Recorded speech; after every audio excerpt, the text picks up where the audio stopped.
You've been lied to about aging, and the truth? Well, that's going to change the way you think about the rest of your life. What do you think about aging? Where have your beliefs come from? I know that mine have come from my parents, my grandparents, what we're told, the societal beliefs that we all have, depending on where we live. But so many of them are based on myth. So today, I'd just like to go through a few of those myths and help you just think a little bit differently about them. If you're new to this channel, then welcome. My name's Jo Blackwell. I'm the host of the Midlife and Beyond podcast with Jo Blackwell and this YouTube channel, the same name. This is where we start to look at aging differently so that we can be happier as we get older. So back to those myths.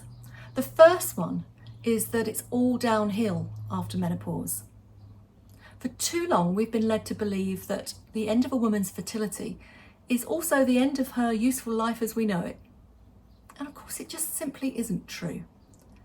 Although that transition through perimenopause can be so challenging, and there's no point in denying that for 75% of women it can be challenging.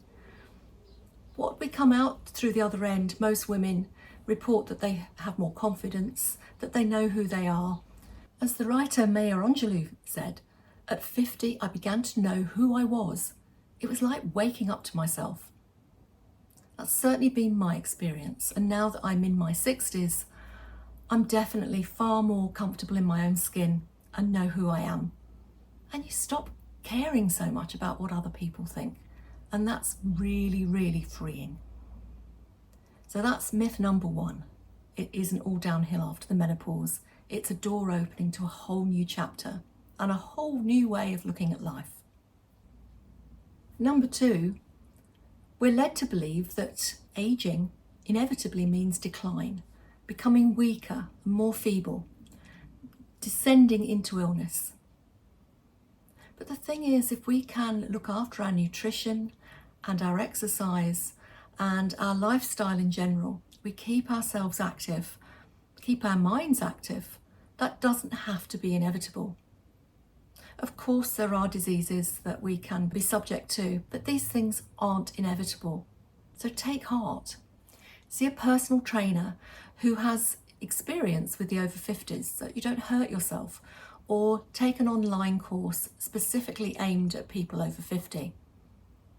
It's not like you're going to bulk up and, be an Arnie Schwarzenegger in disguise. It's going to keep you from not being able to get off the ground if you fall. If you work on your balance, it's going to make sure that you don't fall in the first place, or at least reduce your chances. And myth number three comes into this as well. You can't lose weight over 50. That was definitely one of my beliefs, because I tried so many things to shift that weight that you can put on around your middle during perimenopause, the so-called meno belly, and nothing seemed to work. But it is true that we can't lose weight in the way that we used to when we were 20. You can't skip a few meals and lo and behold, there you are back to your ideal weight. It takes work, it takes consistency, and it takes progress. And I've found that yes, you can lose weight after 50. The fourth myth that I'd like to talk about here is this idea that your sex life stops. It just stops dead, You turn 50, get into your 60s, old people aren't interested, are they? This idea that older couples might have sex, make love, is somehow the butt of jokes, or the ewe of the teenage years. Obviously, during perimenopause, estrogen fluctuations can cause some women to lose libido. And if that's you, don't despair if that's upsetting you, because it isn't forever. A lot of things come back once you hit your 60s, and libido can be one of them. Sometimes not, and if you're happy with that, well, that's okay, isn't it? There's more to life. But it's perfectly possible to be over 60 and have a good sex life, whether you're partnered or solo. Myth number 5 is that you can't learn anything new once you get past a certain age. That was really a common belief, wasn't it? Even scientifically, it was believed that our brains couldn't create new neural pathways, that our neural pathways became set as we got older. And I suppose for some people, in some ways it does, because if you don't practice a growth mindset, if you get fixed in the way you think about things, then you're not going to spark those new pathways, are you? But actually, let's take the tech field, this idea that older people, silver surfers, aren't able to learn new tech. What a load of rubbish. You know, you try starting a YouTube channel and see whether or not you can learn new tech. Learning is a skill. It's not something that is dependent on age. And it's certainly not an issue for aging. During perimenopause, we can sometimes have a great deal of brain fog, that feeling that you just can't string a sentence together, or you've forgotten names, or you've forgotten tasks that you always found so easy before. But actually, if we take care of ourselves through that transition, we do come out the other side and our brains actually go on an upgrade. And it's just liberating. Never stop learning. Never be told that you're too old to learn something new.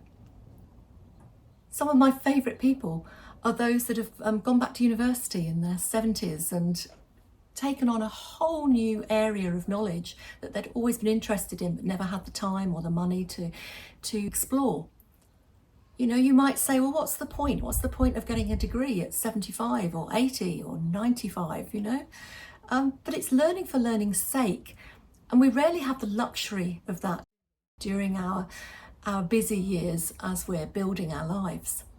I'm not normally one to talk about fighting aging, but certainly lifelong learning, I think, is a good tool in your toolbox to make sure that you age well. And what about the myth that you have to slow down after 50? That you're gradually sliding towards retirement, and that retirement means just sitting in God's waiting room? I mean, that's a myth that we need to sling out if it's still hanging around like a bad smell. There are so many people in their 50s and 60s that are just reaching their fitness peaks and their career peaks. That's just crazy. There's a myth that it's too late to start something new, to start a business or to start a new passion project that you've always been thinking about. This is the ideal time. In 2022, 55% of new startups were created by people over 55. Just think of all the experience that we have. Think of the working lives that we've had. And think of how much passion and energy and promise that we still have. Of course it's not too late. Knock that one on the head as well. Another myth is that it's too late, that you've missed the boat if you're not happily partnered by the time you're 50. It's never too late, is it, to find love? That isn't age dependent either. It's energy dependent, I guess, and being willing to try new things and come out of a comfort zone to meet new people. It's never too late to fall in love. And just look around you. There are so many couples in their older years, whether they've been single all their lives or they've been divorced or they're widowed, and they've found someone else and they've found love in later life. That is not ever too late. There is also a myth that fashion and beauty don't matter after 50, that actually we're not interested anymore. There's this old trope, isn't there? Oh, hasn't she let herself go? Well, actually, no, we've just stopped performing. We've stopped caring about what other people think of us. That doesn't mean we're not interested ourselves in beauty and fashion and so on. You might always have been interested. Personally, I was never that interested until I got older and actually had a little bit more time and a little bit more headspace to look around the shops and try new things. So style is timeless. You might not necessarily want to be in the latest fashion, but develop your own style if you haven't done so already. And enjoy your clothes, enjoy your beauty routines and your trips to the hairdresser. Another myth that I know worries a lot of people, particularly if you've had a parent or a grandparent who's suffered with dementia, and that is that dementia is inevitable if you have it in your family. And it's simply not the case. Please do check out this video that I've made from an interview that I did with Dr. Mitch Kleonsky. He says that actually 5% of dementias are hereditary, which really, really surprised me. I don't know about you. And if you're worried about that, he's got a great checklist, free checklist on his website. So have a look at that video, and there will be a link there for you to find that checklist. So yes, it is a myth that dementia is inevitable as we get older. There's one myth that actually I bought into until fairly recently, and that is the myth that it's inevitable that we become more tired as we get older, particularly when we get over 60, over 70. And I put down my own fatigue to getting older for far too long, and actually I have a problem with my kidneys that is probably causing that fatigue. So get yourself checked out. If you're constantly tired, don't just put it down to aging as I did, because if I'd found out this sooner, I would have been able to manage this condition better sooner. I mean, it's manageable now, but I would have liked to have known that 5-10 years ago. Fatigue is often due to poor nutrition, or just not getting enough sleep, or stress. That is something that is very fatiguing. Grief. There are just so many things, and you'll see a video here that I made about why you might be so tired and the different types of rest. So do check that out. So you see, all these myths about aging, they affect us. They go in. And have you ever heard the story of in voodoo, if like a voodoo, I don't know what they're called, somebody points at you with a voodoo stick or whatever it is and says you're going to die, you've got a high chance of dying. And it's not because they've performed some kind of black magic on you, it's because you believe it, and the stress probably causes those incidents. I think that when we're constantly drip-fed these myths, when they're internalized particularly, and when we genuinely believe them, we don't really help ourselves at all. I mean, Dr. Bbecause has done wonderful work on this, and she believes from her research that we can actually add around about 8 years onto our lives just by looking at our age beliefs, what we think about aging, what we expect, because we act on those beliefs. Have a good think about what you believe about aging. Let me know in the comments. I'd be interested to know if I've missed any of the myths that you believe, or if you've believed some of these things as I did. It's worth examining every age belief that you have. So sit down quietly and actually think, what do I believe about growing older? Examine each one and say, is this true? Is this really true? Or is this a belief that I've inherited, or I've absorbed, that I've internalized? Growing older is not about inevitable decline. And we need to start genuinely believing that and doing all that we can to live the best lives that we can.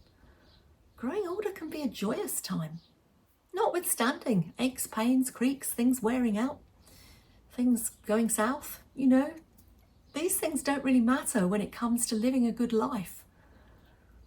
So I wish you all the best, and I hope to see you again in another video. Age well.